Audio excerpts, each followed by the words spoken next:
You shall eat the herb of the field. Probably this was not God's plan.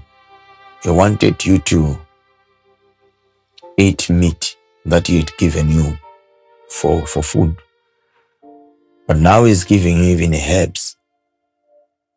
Meaning if diseases were to come, they now have to start coming from there. How many of you are drinking herbs right now? Even those that are drinking medication, they are also coming from some herbs. Is it not because we are living in that cursed land, and the curse of the land is still following us? May God help us today. What I'm about to share to you. The land is now cursed because of the behavior of men.